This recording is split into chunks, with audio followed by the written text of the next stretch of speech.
Good evening, everyone. I'd like to call to order our first SEAC meeting of 2021.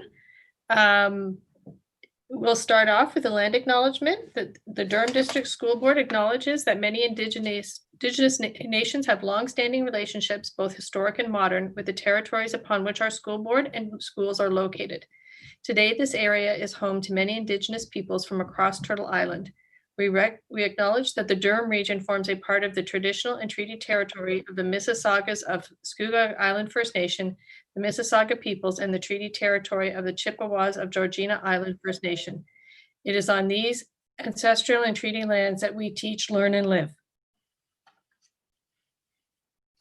Okay, so we have regrets from Darlene Forbes, trustee for Oshawa. And we'll start with our roll call by going through the notice of meeting list. Autism Ontario. Claudine Burrell. Thank you. Member at large, Craig. Hi, Craig Cameron, member at large. Durham Down Syndrome Association. Hi, Tara Cully, Durham Down Syndrome Association. Ontario Association for Families of Children with Communication Disorders. Elizabeth Daniel. Learning Disabilities Association of Durham Region. Rowan Jarvis, present. Voice for Deaf and Hard of Hearing Children. Kathy Keaty. Association for Bright Children, and SEAC chair is myself, Eva Kyriakides. Second member, Carolyn. I don't think we have Carolyn at the moment. Easter Seals Ontario. And we don't appear to have Hannah at the moment. Okay, we'll move on to trustee. Donna Edwards from Ajax is present. Thank you. And we will go with staff, Michelle. Michelle Crawford, Special Education Officer. Great. And Andrea. Evening, Andrea McCauley, Superintendent of Education, Inclusive Student Services. Great, thank you. All right. Can we get a motion to approve our agenda? Tara, any seconders? Elizabeth, all in favor? Okay, motion passed. And we'd like to welcome, sorry, do we have guests tonight? I believe I saw Russ on the line for our Secondary Administrators Association. Oh, sorry. Yes, sorry. Sorry. My apologies. I missed our school administrators. Go ahead, Russell. Sorry. No problem. Russ Davidson, Vice Principal from Ajax High School. Good to see everyone. Thank you. Our elementary reps are here as well. Yeah, our elementary. Yeah. Hi, I'm Shannon. I'm the principal at Wesley Heights. Thank you. And Melissa? Hi, I'm Melissa from Dr. C.F. Cannon. Great, thank you so much. Okay, so has everybody had the chance to review the minutes from our December 17th meeting? Does anybody have any questions or concerns with respect to those minutes? Okay, can we get a motion then to pass the minutes? Motion by Kathy. Any seconders? Claudine, all in favor? Okay, minutes are passed. Then we are moving right along to our Inclusive Student Services report. Has everybody had a chance to review the email that was sent out containing the Inclusive Student Services report?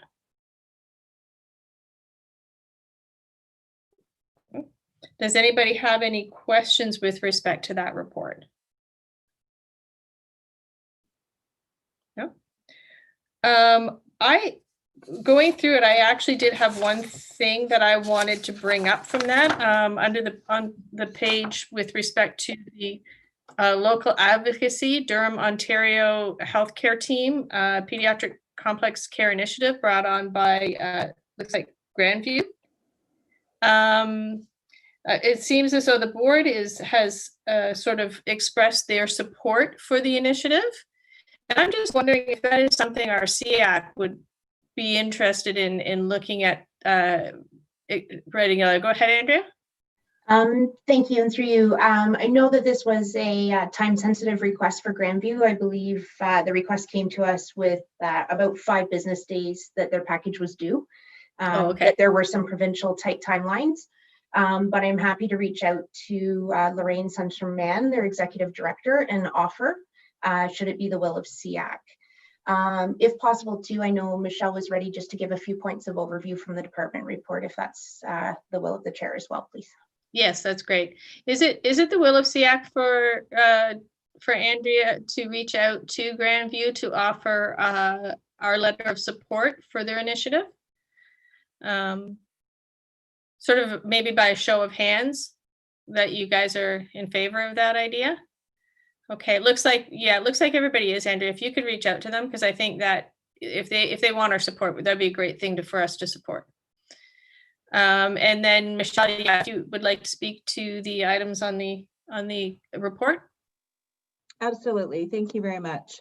As per the department updates, there were approximately 320 students in person on January 5th from our small classes, our SLC program, our developmental program, and our PLP program. Plus, there were some individual considerations with transportation commencing on January 11th. Schools continue to review supports with families along with the entire Inclusive Student Services team. Focus continues to be on student and staff mental health and well-being. Every DDSB school has a mental health team with psychological services and social work support. A video resource was created to assist students to understand their avenues of access for mental health supports, and this was actually shared with each of our school teams and also through social media. It's that time of year, and we are launching our secondary courses for 2021-2022 for September. Students will be choosing courses through My Blueprint, which will commence in February. New this year for our secondary colleagues and students entering to grade 9 would be the de-streaming of math to increase the equitable outcomes for students. Definitely secondary training is to ensue in regards to that course. Students will, at their home school, have choices between in-person and virtual. And we are looking at moving back to 2 semesters from the quadmesters. Exciting, the ISS team, along with Student Success and Secondary Curriculum, revised the transition resource for students transitioning from grade 8 to grade 9. The video highlights the DDSB core priorities, their commitment to equity and inclusion, and the variety of supports, programs, and pathways available for all students. This video has been shared with school teams and through social media. And the last item in terms of department reports is our very own Diane Kent will be retiring. Information will follow on how to celebrate this amazing employee and her dedication to students with special needs. Thank you. Any questions? Got it. Sorry, go ahead, Rowan. It was just one. I heard about that. You know, we have the mental health and the psych support at each school.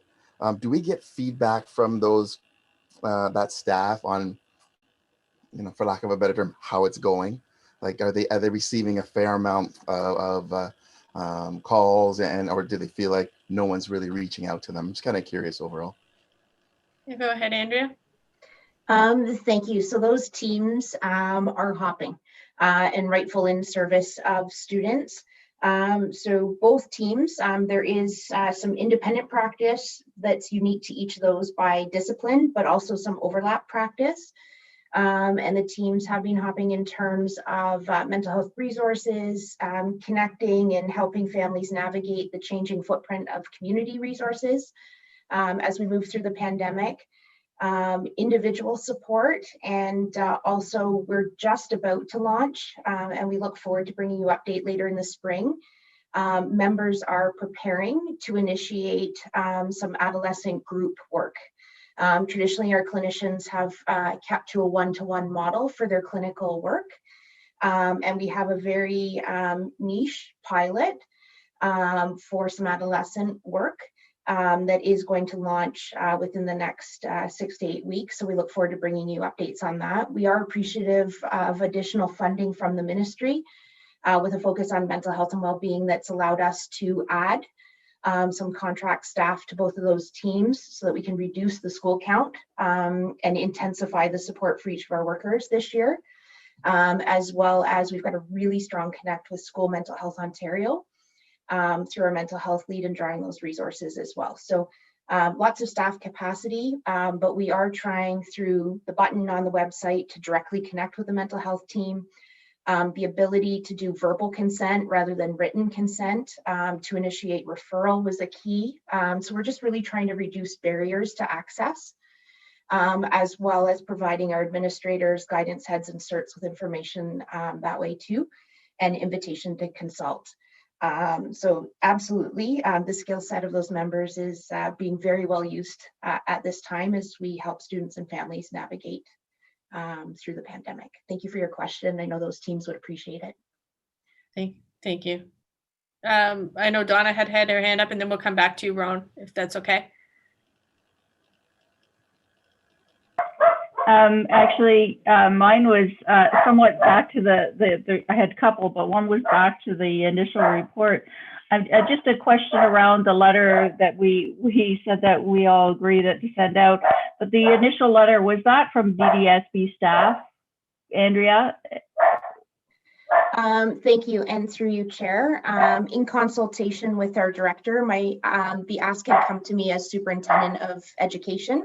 And so with consent of the director, I had signed it on behalf of the DDSB senior team, because we didn't want to overstep representation of the board. So I undersigned it, but nuanced it from the senior team of the DDSB. Because I think it's really pertinent that, honestly, I think something should come from the board as well. Okay. So if that could get forwarded on, that would be much appreciated, because I think it's really important to get the board to sign something as well as backing that up. Thank you. I'll check with Lorraine on their application timelines. I know this one was a burst. They had at that point obtained 75% in-kind funding. For instance, Sick Kids is providing staff to support the launch. And so they were looking for the additional last 25% and just seeking a little bit of support in order to get them over that hurdle. But happy to bring that back. Okay. And then I think Rowan asked the question around mental health for me as far as that's concerned. And just my last comment as far as I'm going to miss Diane. She's been around for a long time. And I mean, I've now seen two our administrative people tend to not move quickly, like turn around as quick. So I think we've had two long term. Diane's been around for a while, and she definitely knows that keeps everybody on their toes as far as it keeps things in order. And I will definitely miss her as far as when she retires. So I just wanted to pass that on. And I'm starting to feel old because I think I'm almost the last one that's been around for a long time. Thank you, Donna. So Rowan, go back to you. Yeah, it was just a follow-up because I appreciate your answer, Andrea. Just curious on an aggregate level what the big ticket items are. Like everyone's calling for different reasons, but is there one or two that seem to be prevalent overall, or is it just a myriad of things? Thank you, and through you, Eva. I would have to go back to the teams because sometimes there's a nuance. Really, right now, there's an intersection of factors for our students and our families. One, in terms of navigating learning. Two, in terms of the entire social construct has changed for our kids. The third, and these are not in rank order at all, the third being navigating access to care has completely changed in terms of the availability of mental health supports, as some of our community partners actually had to physically close for a short time. And then I would say that the overriding one, and the one that has really come as an utter importance, is the intersect with racial trauma for many of our students and support that way. And so on that note, I think SEAC will be quite pleased where those groups that we're about to launch are heading in that regard. As well as we're about to do a public release. And what I'll do is I'll have the writing team come next month to do a presentation. We're about to launch a resource for supporting race, racism, and equity conversations at home, in particular support of anti-Black racism, and those conversations and framing both in terms of families who identify as Black as well as allies in building those conversations. So we've had a lot of families reach out to say they've been present for conversations, that their children have the advantage of guiding that learning in their classrooms, and they want to know how to engage those conversations at home. So a combined team of social workers, psychological services members, and our equity and inclusive ed team co-authored a resource. And we're about to launch that in the next week or so, but I'll ask the team to come present it at the February SEAC. If that's the will of the group, we'd really like to highlight that work. Yeah. Tara? Sorry, I just realized I was trying to toggle between screens and not turn off my mic or turn on my mic. Question on the adult learning. What do we mean when we say adult learning? Is that our children that have not yet graduated that are 18 and up, or is that people coming back into the system, adults after? What do we mean by that? Thank you. Eva, through you, if that's all right. Sorry, you're always so good about us bouncing the baton back and forth. So all of our teams have responsibility for leading professional learning in the system, because we always say the more you share and grow, the deeper you can go into your discipline in the practice and service. So one of the things we realized was that the teams that Michelle and Kyla lead have come through education and have background in how to teach other people skills. Whereas some of our other teams, and I'll just use social work as an example, come through professions where they learn their discipline, but there is no background in their professional training on how to lead the learning of adults. Lisa Drake comes with that background specifically on adult education as an SLP trainer for Hannon Center. And so Lisa ran a session actually for our other teams on framing their expertise into professional learning to share across the system. Okay, so it's training the trainers for capacity. Yeah. Okay, thank you. I was slightly confused there. That's why I had to. Sorry, I could have. No worries. Yeah, I wasn't sure actually if that was like students in the system or what that was either. So any other questions? Okay, if there's no more questions, we are moving on then to the administration report. So it's right back to you, Andrea. Sorry about that. Thank you, Eva, through you. So as we have inclusive student services, mental health, and well-being, an important part of our well-being is gratitude. And what we've learned from Tend Academy is the importance of finding a few minutes each day for gratitude and expressing thanks to boost those that we feel grateful for. And so our administrator's report this evening starts with gratitude. Our inclusive student services leadership team thanks our students who continue to inspire us, our families for continued partnership, our ISS teams who continue to navigate services during a pandemic, and to our school teams. So our school teams with staff across all roles and a number of members online tonight have continued to adapt to changes that this year continues to bring. So most of our DDSB staff have made the full switch to virtual learning, while many are navigating professional and family commitments, such as their own children who are also impacted by school closures. Many across 43 schools currently continue to provide in-person learning for almost 400 students who require that, as their needs are not met through virtual formats. As Michelle said, she shared the statistics at the beginning of January. And then we grew a little bit, and our recent information is that 392 learners are currently accessing in person. 267 of these students access in programs such as those that Michelle referenced, the 3 special education class types, and a few through individual consideration. The other 125 learners are that through Grove, our day treatment program, who are accessing with DDSB Grove staff, as well as the staff of our agency partners. Recently this week, and SEAC received an email earlier today, the province has amended the direction of mask requirements. So wearing a mask is now required for all students in grades 1 and 3. However, reasonable exceptions still apply. And families are encouraged to speak to their child's classroom teacher around that requirement. The new requirement also means that students learning in person currently, because of the timing of that, are required to wear a mask. And that changes from not just inside the school, but outside during play where physical distancing cannot be maintained as well, such as recess. So we're currently working through that.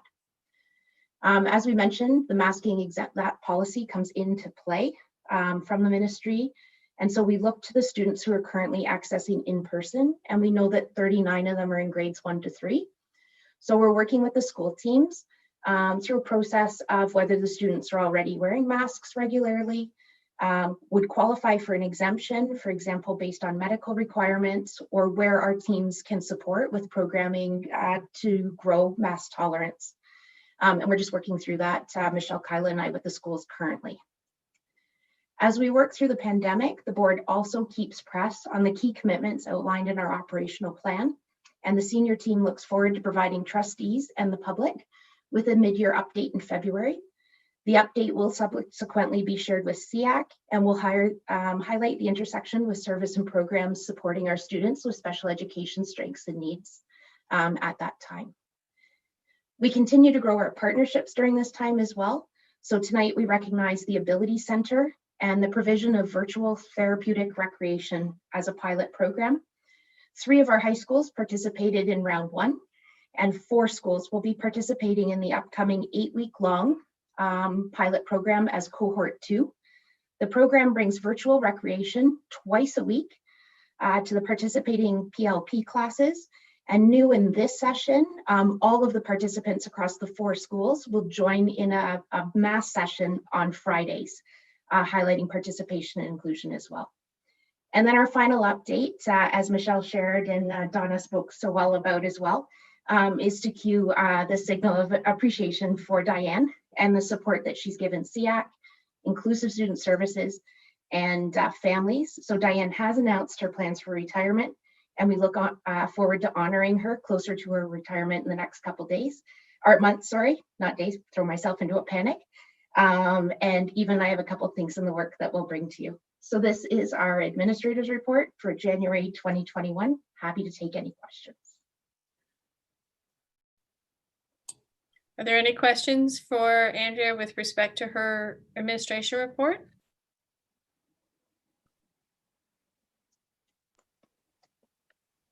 Oh, Tara? Oh, sorry. Andrea, do we happen to know what schools are going to participate in the abilities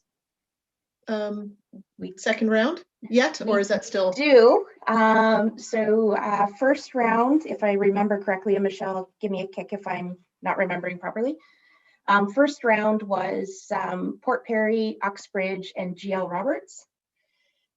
Second round is Ajax, Wilson, Richardson, and I'm forgetting the 4th. I'll get that information out to you. But again, the practical learning programs, and we're connecting through the heads, and that was just recently this week that those connections, so they'll be confirming out with parents shortly. Did we get any feedback on participation from the first round? And we are. It's starting to come in. Is it? Okay. Oh, sorry, through you, Eva. Sorry. We did. So what's great about the program is the Ability Center staff are at the Ability Center. And our students, whether they're at home or in class, can participate with their peers because there's a permission to log on from home as well. So it keeps that classroom connection. It's focused on movement, engagement, participation. I know that Adam from the Ability Center as well had driven material up to Uxbridge Secondary for distribution to the kids. And they're just really excited about it. They're very highly skilled at what they do. And so it's also professional learning for our staff as well, learning those programs and integration of arts and mobility. Schools like Ajax High already had a strong adaptive phys ed program, but this brings it right into the PLP classroom itself. So we're just really looking forward to that. There is a research component that goes with it. That's how Ability Center is obtaining the funding. And we're just in the final stages of that approval through our internal research committee for the cohort 2. We'll participate in that. Great, thank you. Thank you. Any other questions for Andrea with respect to the administration report? Okay, well then we'll move right along then to the board report. Yeah, thanks. I have to go back and remember I've gone to quite a few meetings these last couple of days that my mind is full, but just from recollection, I've tried to pull up the agenda so it tweaks my memory. But we did have 2 boundary consultations for new schools basically come to board, and so the boundaries were determined for the new single track French immersions at school in Ajax, as well as a school in Whitby. And the FSL French program basic review, it has been extended, which to get more feedback considering what basically over what's happened as far as over the holidays and school not returning. So we felt that we needed more time for parents and people to respond to that. I'm trying to think what else we did. My mind is drawing a blank and I can't pull up my trusty documentation right now for some reason. We also hired our integrity commissioner, which I think was reported in the newspaper. Our new integrity commissioner. It was a kind of a long agenda. We looked at our quarterly budget report, which also identified costs, basic expenditures, particularly around COVID, which people can review. And I think that's the majority of what's basically was at the board material. Thanks.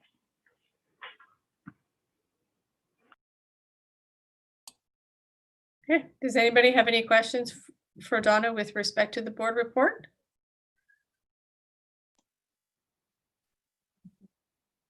No? Okay, then we'll move right along to our open discussion period, which is surrounding our SEAC parent and caregiver event with Tend Academy, which was held on Tuesday evening and on Wednesday morning, 2 different sessions. And for the Tuesday evening session, Tara opened the event, and I closed the event with pop-in from Hannah, and unfortunately Claudine got tied up with that. But our Wednesday morning session was scheduled with Claudine and Hannah as well. Claudine opening and Hannah closing that session. So, and I know from my perspective, it was a fantastic event. Really happy that SEAC got to put that event forward for families and sort of get our name out there in that way, tied to such an incredible message and supports for families. So yeah, Andrea, do you want to add to anything? I'm good with the team debriefing. Just thanks for supporting and bringing the opportunity. And also while we have John and Andrew in the background, thanks to both of them as well as Jen Durning for all the work behind the scenes to put it together. Yeah, that was sort of my next point, is to thank yourself and all of the DDSB staff that put that together. It went seamless, and from behind the scenes and registration, all of that stuff. It was all fantastic, and we really appreciate you giving us that opportunity to bring that forward. So. Yeah, does anybody have any questions or anything to add? Claudine, would you like to add to our? One of the things I'd like to add is one of the ways I test efficacy, if it was worthwhile, is by the questions you receive. And in the session that I was part of, the questions were specific.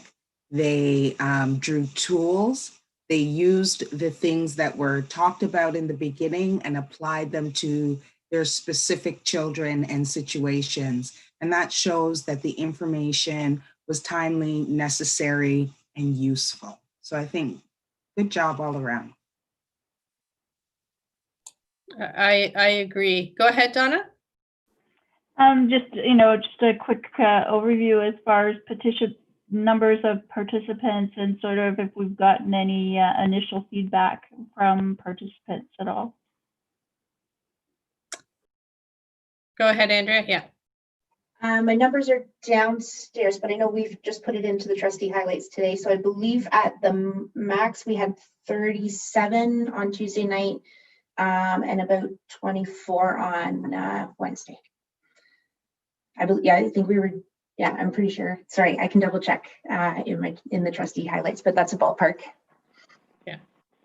I think those are the numbers we talked about. Yeah. On Wednesday. Yeah. And I'd actually, now that I think about it, would like to add one more comment on that too. I know that the Wednesday morning session was recorded, and I believe we can have that posted on YouTube for 30 days. And I think we were looking at doing that. And so, Andrea, go ahead. Thank you. So Andrew Hunter, who is working behind the scenes tonight, has offered, we just have some confidential with the contract. That the video link be shared with participants is the limitation of our, so I believe Andrew had offered to put it in an unaddressed YouTube account, share the link, and then have a timer in his calendar for the 30 days. Yes, perfect. Yeah. Okay. Carolyn, go ahead. Yes, I participated on Tuesday night, and I was very impressed with the presentation, just the intro and sort of the bookending of SEAC intro and ending of the session. Very well put together. The information was so useful, and it was the right amount of time too. It was very direct to those specific strategies and the whole self-care. The examples were good. I mean, I think overall it was just a really impressive event, and just another way for SEAC to really connect with people, even in a pandemic when we can't get out to do some of these things. I think sometimes these are a little bit maybe even better attended than if you actually had an in-person session, because people don't have to worry about transportation, the weather, childcare, those types of things. So just kudos to everybody that put this together, and for all your hard work. It was fantastic, I have to say. Tara, I saw that you. Yeah, just kind of echoing the same thing, that in terms of one of my I guess litmus tests on how well a presentation goes is I looked down and went, oh my gosh, the hour's almost up, and it was going so fast because the information was there. You didn't feel like, oh, when is this going to end? So there was just a lot of little small strategic things. So it wasn't. I really liked how Francoise on the Tuesday night session, which is the one that I attended. She really said, this isn't about giving you trite information. We're not trying to preach at you. This is something that's real, and everyone's struggling, and they're struggling in their own ways. And I loved the one where it was comparative suffering, which was everyone has a tendency to downplay their, oh, well, because so-and-so has, or someone else has it so much worse than I do. I should just suck it up and keep going. And it's like, that's not the point. That helps no one. So you're not coping, and you're stressed, and you're tired, and you're frustrated, and you're burnout, and you're burning out. But saying that somebody else has it worse doesn't make it any less true for you too. So it was really kind of a really nice acknowledgement that everyone's struggle is real. And then this is how ways that you can do that. So it was really, really nice that I just felt that it wasn't preachy, and things could, really concrete things. Like I picked about 2 or 3 different things up myself. I'm like, I'm totally going to do that. And I could help my 9-year-old with that. Like they were all concrete things that I could use, that I could even use with my typically development children too. So it was all just really universally feasible type things. So it was really good. I really enjoyed that one. Yeah, I really like the fact that it was micro strategies, not sort of something that's going to take you an hour at a time to do. It's sort of just a couple minutes, of your day. So I thought that was fantastic. One other request too, actually, for sending out the link to the participants to watch the video again.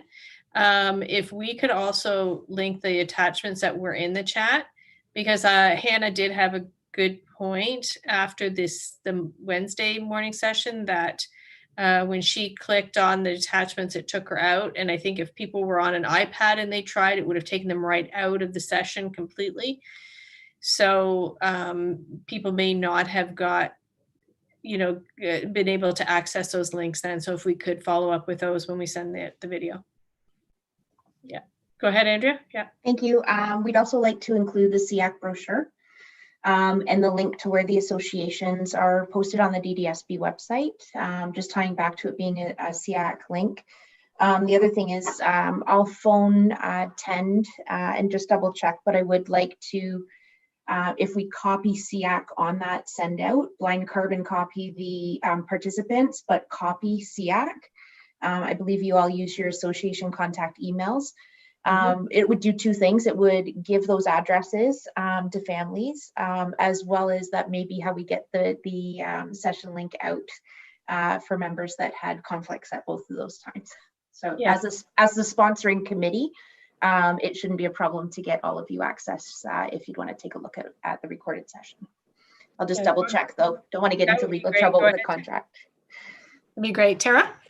One other question on that, sort of speaking of feedback, would it be useful to request feedback from those who did attend in terms of something like, even in terms of the timing, saying was a morning and an evening session, just because if this worked really well, or is this something else that we could continue doing, some other things like this, just gathering more data for us to see how we could even further increase participation. I'd also like to find out how they heard about the event. Through what media source did they hear about the event? Go ahead, Andrea. I think just for the record of SEAC too, I think Eva, when we met with Tara Claudine Helena, had offered that the email would come from you on behalf of SEAC with SEAC members listed. Again, just really wanting to reinforce that this was a SEAC community engagement event and get that information out to families as many ways as possible. Yeah. So staff are happy to draft and then bring to you before send out. Okay, perfect. Yeah. Okay. Does anybody have anything else any questions they have regarding the event, or any other comments about, how it went?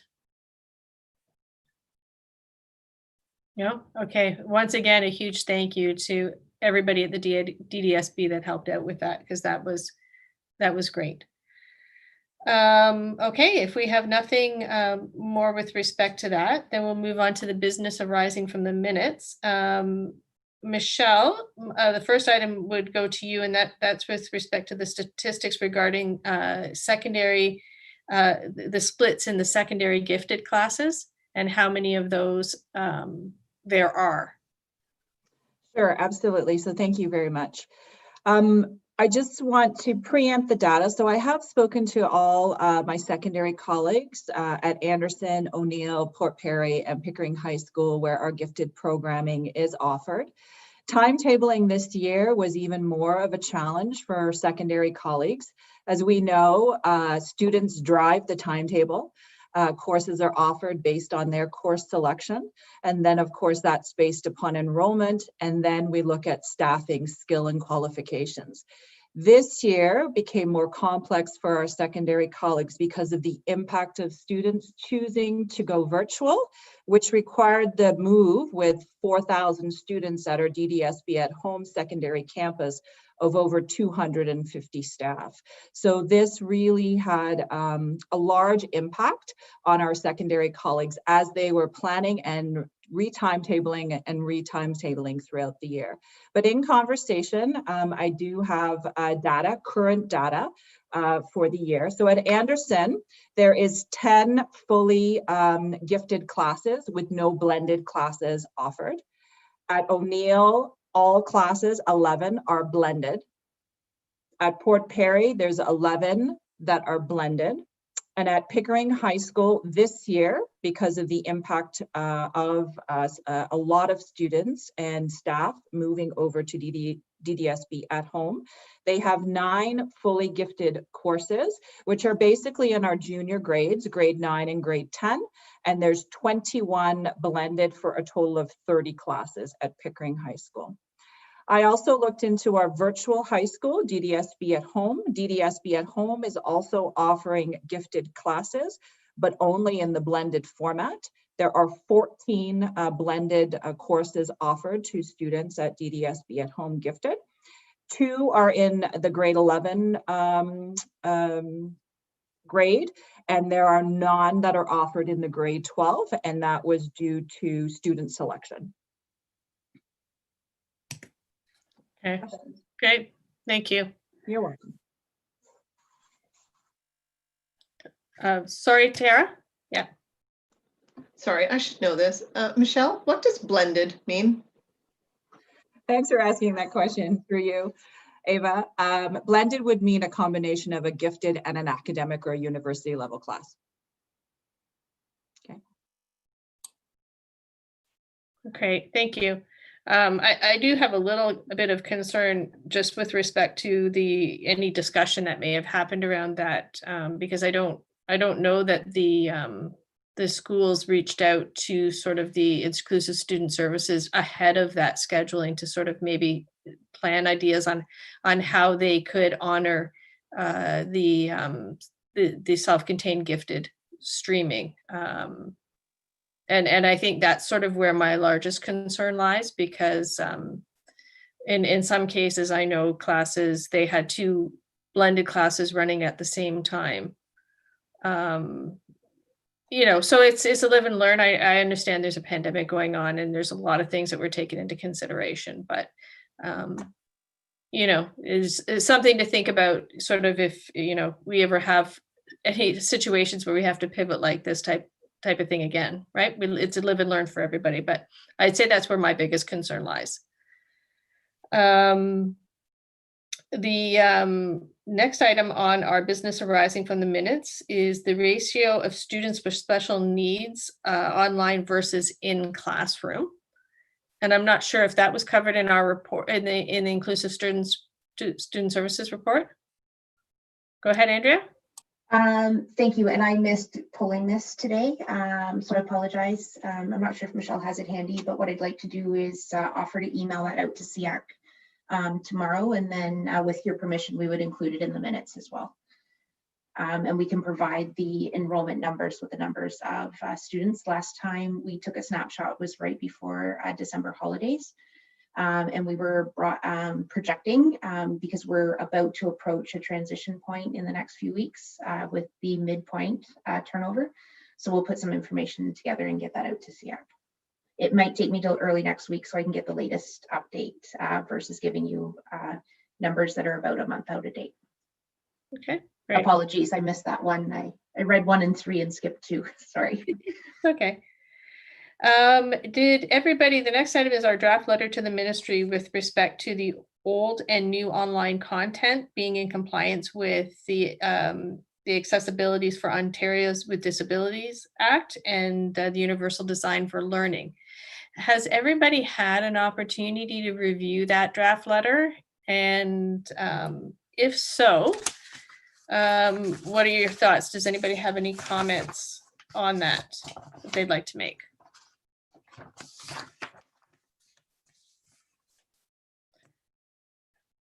I know I'd like to see that letter go out, you know, sort of at least early next week to the ministry, sort of just to get it off our plate. Go ahead, Donna.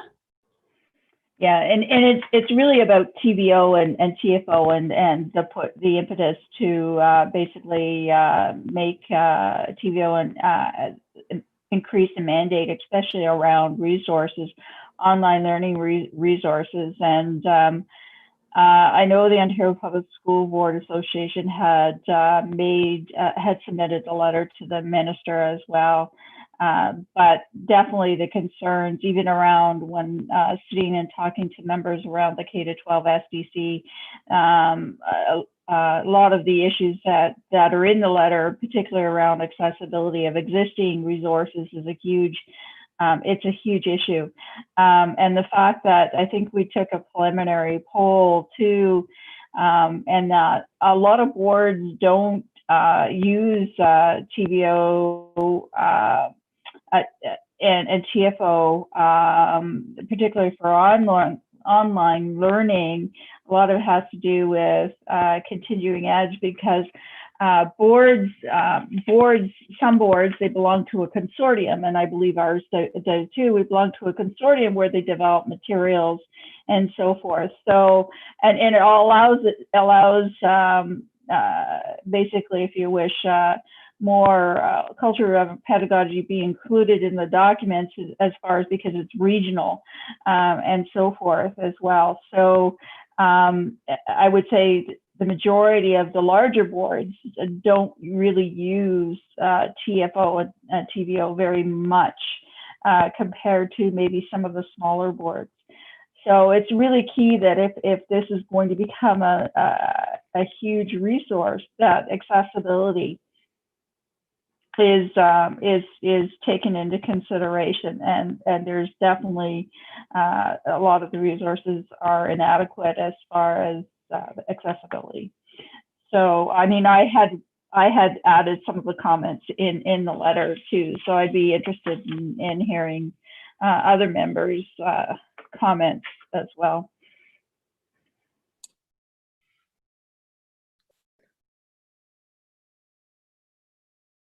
Now, Donna, with respect to the letter, for CCing the letter, do you want to see it, you know, we have it addressed to the minister, we're going to see, like, copy the other SEACs.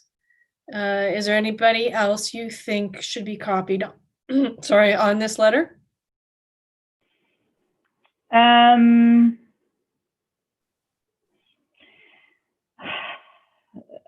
I think I think sending it to SEACs is critical, because I'm not 100% sure how many SEACs were actually, because this went through fairly fast. I'm not sure how many people had, and the consultation was pretty quick. I'm not sure how many SEACs really were aware, and the impact, because boards don't use, as I said, they vary the use of these particular uses, and I think it's SEAC is really the key one. And I just changed some of the terminology so that, because we're sending it to the minister, these are terminologies that we've around this, that I've seen we're using around the K-12, and he's had updates around the K-12, and just it became very evident when it comes to some of the senior administrative staff within the ministry, I'm talking real high. They not necessarily understand some of the abbreviations that we originally used, so I had it made sure it was spelled out there as well. Yes, yeah, it's always good anyway. I think we're very acronym driven, and we really need to back away from that. So, for the sake of transparency for others who won't understand those terminology. So I just want to note that I know OSPA sent in a letter. I know a couple of the union federations also sent in their submissions around TVO and TFO. okay. So how about if there's any further, go ahead, Tara. It might be semantics, but the last paragraph, the concluding paragraph, stressing to the ministry that that while the resources provide students with greater options for their education, is it really providing greater options, or is it just because of the online delivery of the education? It's not like we're providing new content that's only available online. Is that something that is enough to want to tweak that? Go ahead. Or is that close enough for what people think that we need to be doing? I think they are creating new content though. So some of it may be repurposing things that were already there, but I think they are actually creating new content as well, because content created for online is quite different than content that, you sort of took somewhere else and then try to put it online. So I think they are working on creating new content, and obviously have existing content as public, entities from before. Yeah, I think it's growing it as well. Sorry, Kathy, I know you wanted to add to that. Yeah, I think we just have to decide where we want to go, because I know that in the press release, they were suggesting that this was resources that could be used in person, like in face-to-face as a resource as well. Because I don't know how much time people spend on the TVO stuff that's been released. It's a lot of little short videos for the most part. So some of this would trickle into classrooms, and some of this might be used exclusively in other environments, I guess. But I know as I started to watch, it seems rushed. And there, for example, the new stuff has captioning, but the instructor's face is blocked most of the time. So people who use lip reading or need facial cues are not going to be given access. Wait time isn't necessarily considered. So it was surprising. I think they're going for volume at the moment, which in the ministry didn't necessarily always do that in the past. So that's interesting. Go ahead, Donna. Yeah, you're absolutely correct, is that there are new resources. That's the whole thing, is it's going to be a new resource, but they're also supposed to be taking in and fixing some of the old resources are there. And honestly, we have said that, as in the letter, that people with lived experience should be involved in the creation of the courses, and that's not necessarily what's happening, or at least they be able to review that, and that's not necessarily what's happening. I know actually of a couple of teachers not within our board that are involved in somewhat developing it, and they don't have a special education background. So it really is crucial that it's great to just start throwing up resources there, but it's not so great when you're looking at accessibility, because it's supposed to be for all students, right?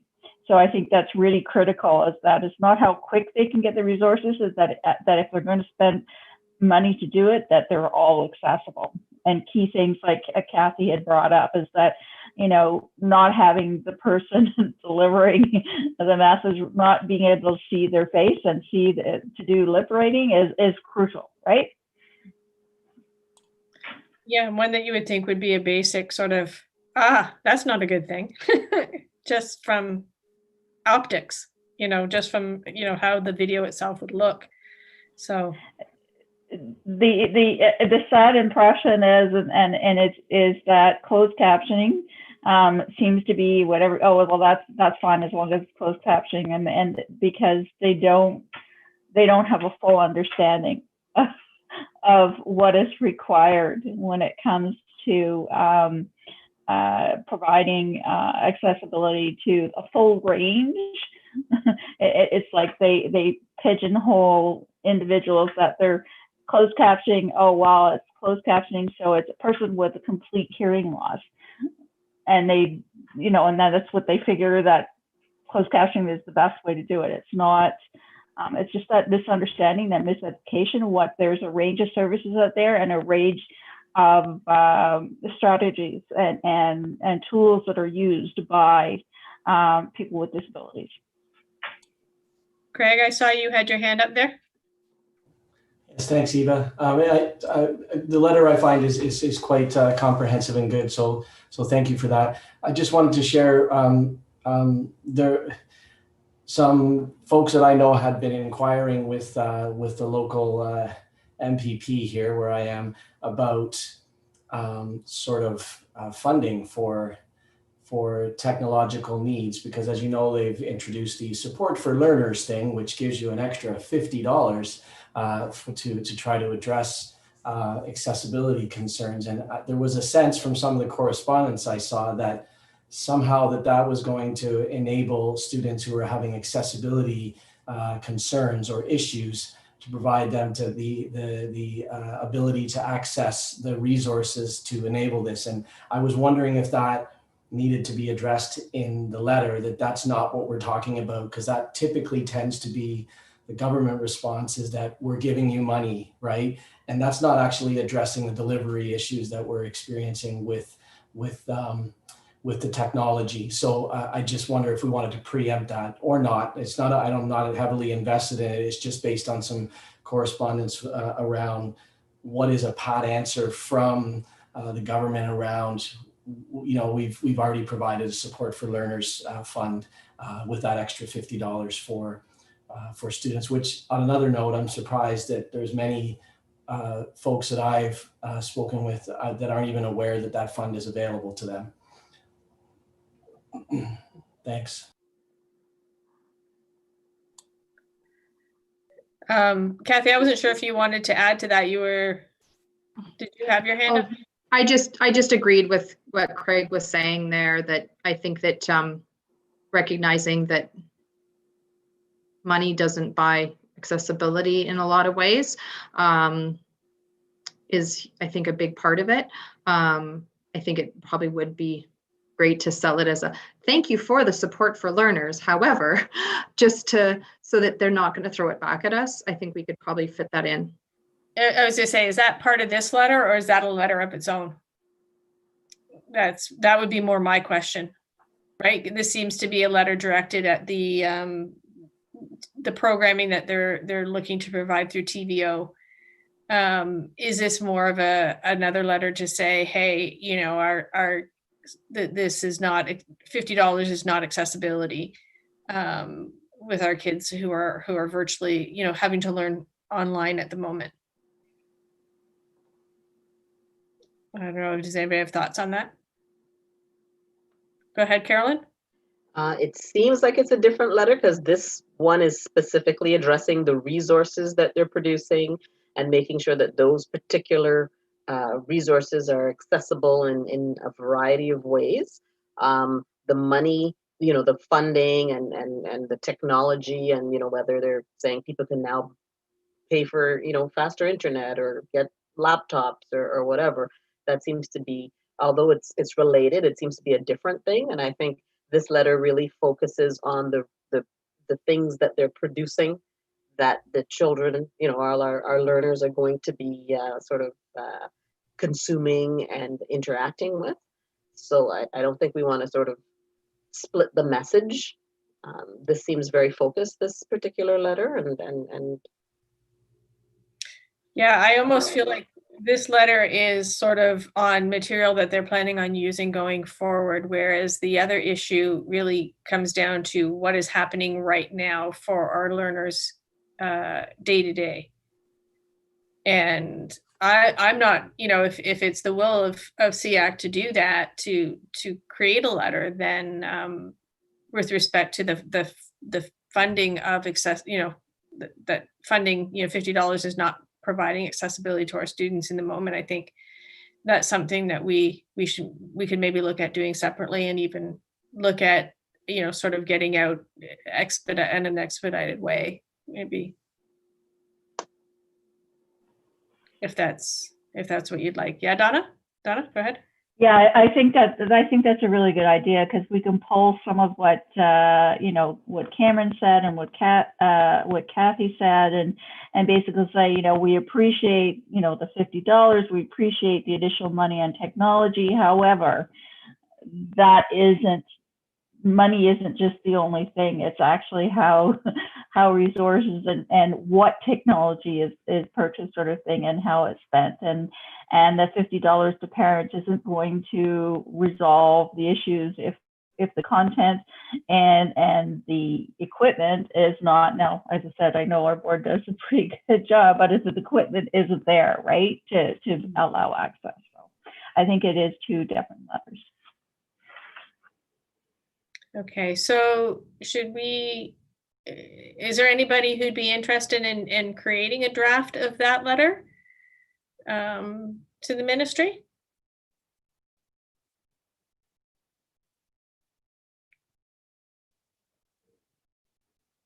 I mean, I can take a stab at it, but I'm always happy to let other SEAC members give it a go. Okay, how about we do this? A raise of hands. Do we want to do a letter with respect to the funding for that? If you're in favor of that, put your hand up. Okay. Yeah. Okay. I mean, I can do a draft of something and try and get it out early next week. It probably won't be, I won't be working on it before the weekend, that's for sure. Because I'm working tomorrow, but we'll try to do that, because I think if we're going to do that, we'd like to get that out sooner rather than later. So how about we leave this letter that we have currently? If you have anything further to add to that, if you could send it to myself and maybe copy Diane by tomorrow, no later. So, because I'd like to send it out Monday. And if we haven't received anything by sort of the end of day tomorrow, then Monday we'll just finalize it and have that sent out. Okay. All right. Then moving right along. We did not receive any association reports. Again, a reminder that if there are any events or association reports coming up for your associations, things that you want to bring forward, to send that to Diane and I ahead of any meeting. And I just confirmed that neither Diane nor I have received any of those this month. We also did not receive any correspondence. So we will be moving on then to community concerns. Does anybody? Can I just interrupt for a second? Sorry, my chat doesn't seem to be working, but I had just one question, if I could loop back to the secondary split gifted classes. Yeah. Okay. I've been thinking about it as we've been sitting here, and I just want to clarify for myself, is the concept of the split gifted with academic, is that specific to the pandemic circumstances, or is that, yeah. Sorry, I'll jump in and then throw it to Michelle for any further on our secondary. So when we look outside of pandemic, and we have 4 host sites in order to do geographic distribution so that students aren't traveling too far. Some of our schools, like Pickering High School, are able to provide full gifted sections of courses due to numbers and things like that. But a couple of our sites, such as Anderson and Port Perry, have much fewer numbers of students. We have a very small cohort, say at Cornish, transitioning to Port Perry High School. And so the option at the smaller sites isn't between fully self-contained gifted and blended. It's actually between blended and the section not running and the course not running. And so what the schools do, and just speaking from having been an elementary principal for the gifted program, we look at students with specific gifts individually, subject by subject. So I know when we were moving our grade 8s from Cornish into Port Perry High School, we would look at students with particular talents in math and nominate them to be in that blended section. look at language separate, look at some of the other cores, because otherwise our smaller sites would not be able to sustain the program. And as students say from Cannington, the next nearest program would be Pickering High School and not viable. So it's a balance point between bringing the programs to the students in a way that localizes for community, other courses, extracurriculars, jobs, and things like that, and providing a pure section for gifted learners that identify as gifted. And as Michelle said, in speaking with Brandy, this is an unusual circumstance for our larger host sites. But I would ask Michelle if you've got, Michelle's more recent in the immediate and the planning for our current learners. But in general, it's just based on cohort size as the kids move through the programs. Right. Thank you, Andrea. Through you, Ava. Pickering High School is one of our schools that was hit quite heavily with the number of students moving to virtual. There was well over 500 students that moved to virtual, which had a significant impact in terms of their planning, in terms of courses itself. So having been at Pickering High School as an administrator, at Anderson as an administrator, and been involved in the timetabling process, it really is definitely trying to maintain the courses as well as the strength of where the students are choosing the courses. And particularly at our smaller schools, we find that students are choosing pure gifted classes in grade 9 and 10. Where we see that at Anderson, whereas not as much in grade 11 and 12, and therefore in terms of being able to offer those courses becomes a struggle. So as Andrea said, it becomes between not offering them and offering a blended component. So our 4 host sites, Anderson, O'Neill, Pickering, and Port Perry, offer blended, and as mentioned with the data, some offer the a pure gifted class when they are able to, based upon the numbers and the enrollment itself. Okay, thanks. Yeah, I just wanted to clarify whether that was something that was pre-existing happening as blended. So yeah, Go ahead, Andrea. and more complicated now because of the pandemic. Absolutely. So more complicated and complex. So as as Michelle mentioned, we're starting to plan for next year. So we have put on the option sheets for students in secondary, they're going to be selecting, we're providing some courses in virtual and some courses in person across all programs, and certainly gifted is one of those. So we're hoping that as we look through student course selections, that for some of those, say that senior level requirement course, we may actually be able to, for instance, put the students from Port Perry High School with the students from Anderson into a section and increase the number of sections that are running pure to model in that way. But course selections, as Michelle has lived and I have learned secondary, it's really that combination of offering, and then it's that chicken egg. We need the students to enroll in the courses so that we can offer them, and then the offerings match the student needs. But we did add gifted course sections to the secondary course selection, including the irony of de-streamed grade 9 math, because our grade 9s have de-streamed math in September. And so we will have, similar to grade 8, where we have kind of de-streamed grade 8 and we have a gifted section.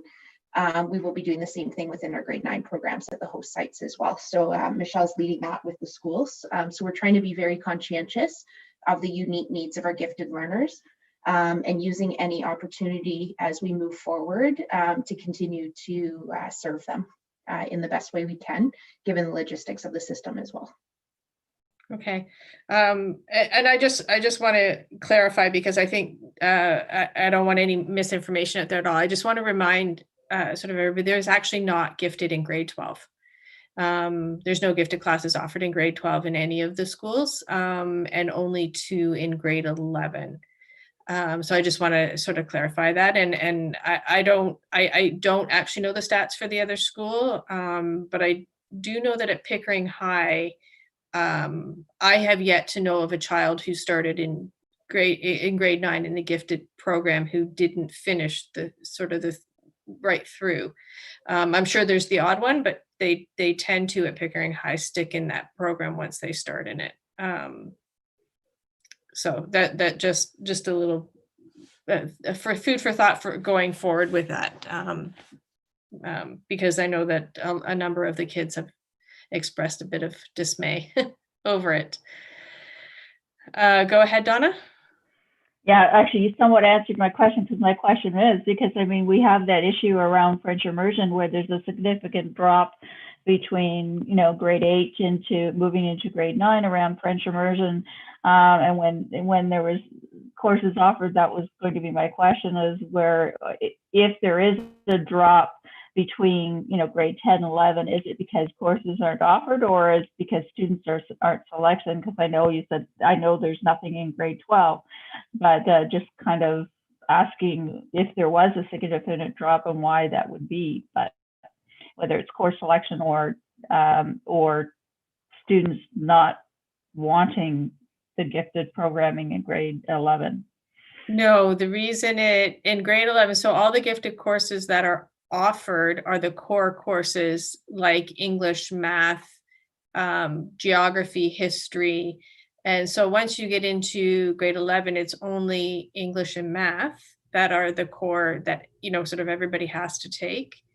And then into grade 12, it's not. And one of the reasons that it's ended in grade 11 is, in some cases, it's hard for teachers to separate sort of the expectations for gifted learners from the expectation of academic, and that they shouldn't be different as far as grading and marking goes. So in order to ensure that the gifted learners aren't being put at a disadvantage for taking that gifted level course, they sort of ended in grade 11 for that reason. So so that's, yeah, so sort of that. So we also apparently we want to circle back for just 1 second. We have some information from Grandview with respect to the question with about supporting Grandview's application.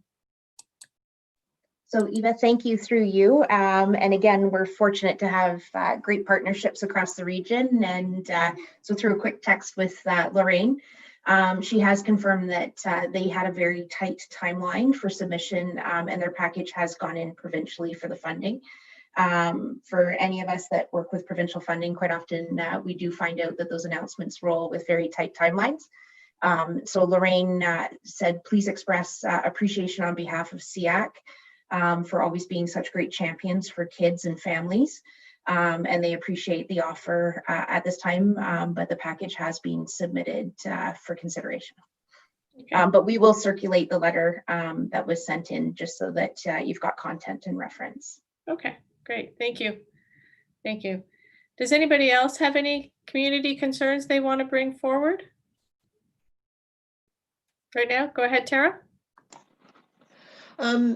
Yeah, just a couple of parents that I've sort of in a small class. Again, it's per Ontario direction. We've had tighter lockdowns and restrictions, and we just heard as of today, was it today or was it yesterday, that Durham will not be going back to in-person for elementary. We'll be continuing our extended time in restrictions until the Feb 10th, which is the next sort of reevaluation period. Parents, when the tighter restrictions came down, there was another question put out to the parents where their children were going in person in class, and the sentiment that and the impression that they were given is that they felt they were being pressured to change their children from in person to online.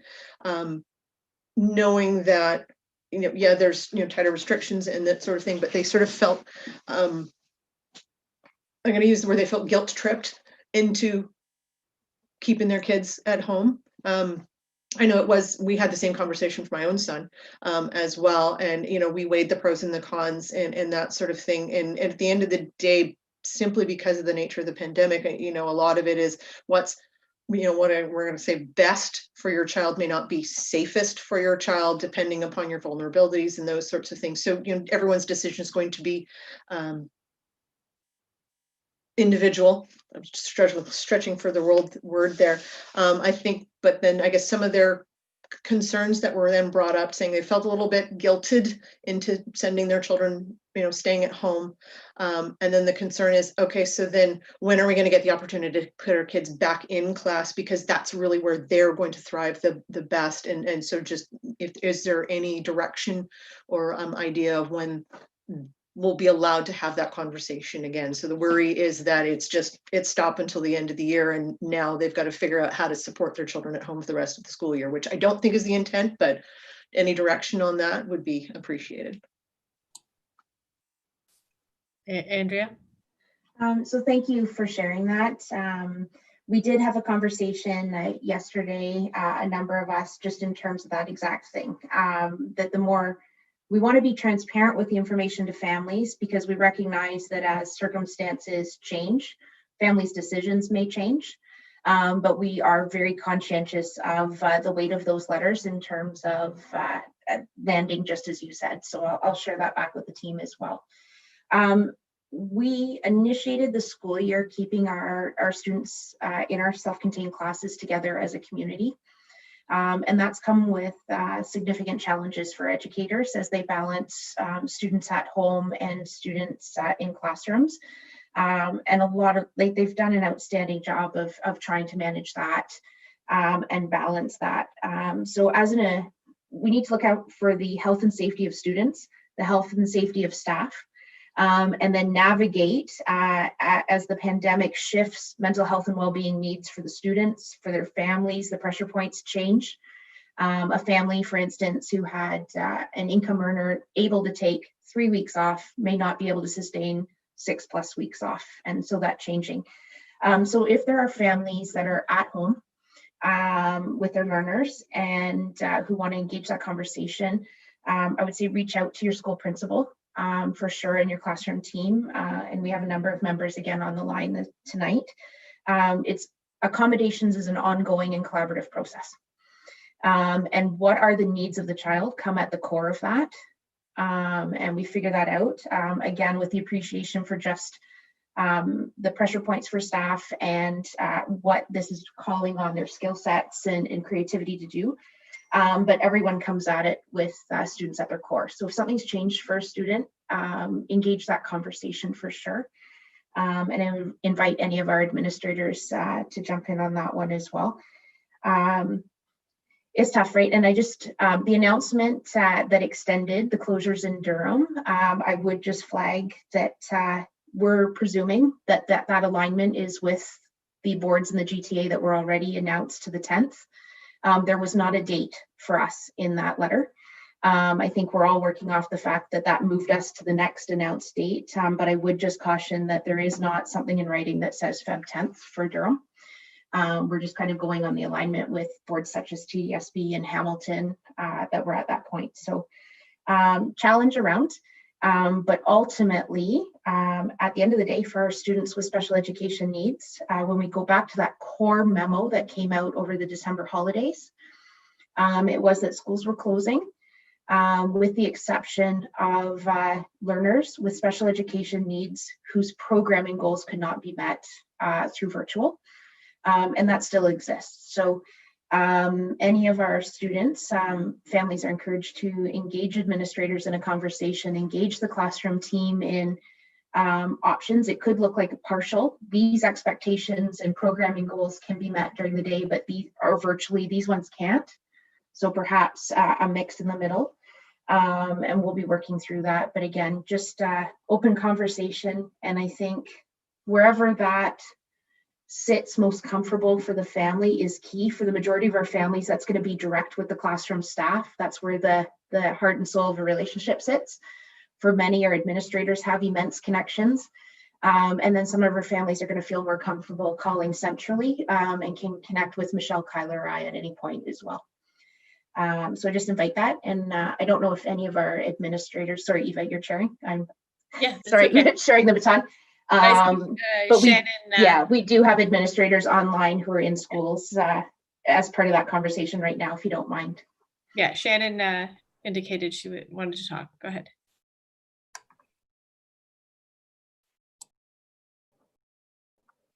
I was having mic problems, sorry.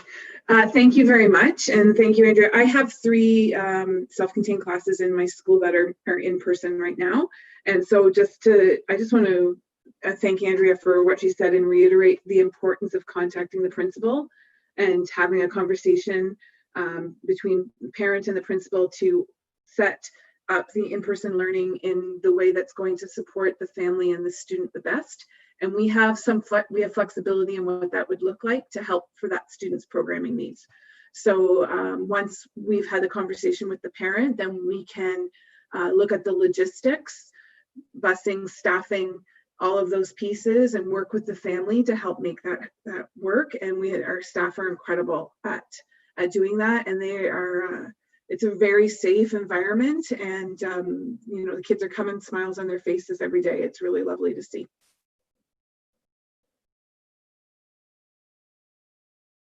Sorry, Melissa, go ahead. I just know that ISS has done a really good job around reminding our principals reaching out to our families on a weekly basis. It's not to make them feel pressured for their kids to stay home, but it's also to let them know that if they had chosen to stay at school because that's what met their needs at the time, that made sense. But if for some reason, if it wasn't working, I think we wanted to make sure, or at least that was the messaging we received from Inclusive Student Services, was that if that's not working, it's okay to say to parents that while this is the direction of the ministry, if this isn't working for your family, we want to work with you. So don't feel that because this is everybody has to come, or that was the impression that you're in a practical learning program or a developmental program, that you should be staying, or that's what the ministry mandate is. Know that we're going to work with you week to week to support you and where your family's at. So if you're working 3 days a week, but you really don't want them there in the days when you're home because you can support some of the other parts of their program at home, that's an option. So I think that for some parents, when we're calling, I do know that when they see the name, they go, oh, I guess what a lot of parents feel that they're trying to give us the answer that appeases the school. And really the school's reaching out and hoping that we can help meet families where they are. So if you can just, when you have those contexts and conversations, for me, it's important that as administrators, we're always trying to reach the needs of our families. So just that conversation of, hey, it's not a pressure point. It's just really about how can we communicate better to meet your needs, so that if we don't need the busing, we don't have busing showing up, or you do need the busing, we can make sure that the busing's there. Or I think that that's been the intention of and the direction of our student services, for sure. I saw Michelle has something to add to that. Thank you. Yes. Thank you, Melissa. Yeah, thank you, Ava, through you. Kyla and I have been tracking the students in our self-contained classes when they've decided to come and it meets their family needs, and when they haven't. And what we've seen is it's been flexing. So when we initially started, we had students coming or that were hesitant to come. Then the following week, the week of January 11th, we had a few more students come, and a few more students decide that because of their family situation, they didn't feel comfortable coming. And we've also seen that students are doing a combination of, again, in-person and virtual learning as well. I do agree with, we have 2 principals, Melissa and Shannon, that have been absolutely amazing working with their families and are flexing with their families as their situation and as the provincial situation changes. In our messaging to our principals and to our CERTs, it's that continual communication with families is imperative to make sure that we're meeting the learning goals and outcomes for their students. And it's been a combination as we've moved through. So thank you so much, Melissa, and Shannon for making that point in terms of how imperative the communication really is. Great, thank you. Does anybody else have anything to add to that? No, I just want to say thanks. As for those families that I was talking to, I'll get them to, if they have not heard from their principals, I'll get them to reach out to start that conversation if they do have concerns about they wanted to be in person but felt they had or should have been in class. That way they can start those conversations and have that fulsome discussion. Okay, thank you. Okay, does anybody else have any community concerns they want to bring forward?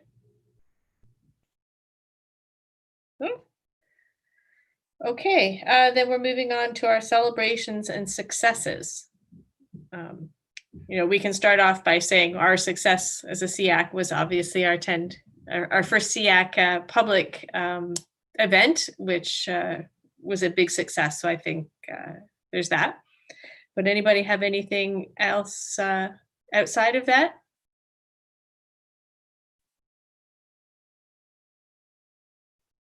No? Okay. Our next SEAC meeting is scheduled for Thursday, February 18th, 2021, right here online, same format.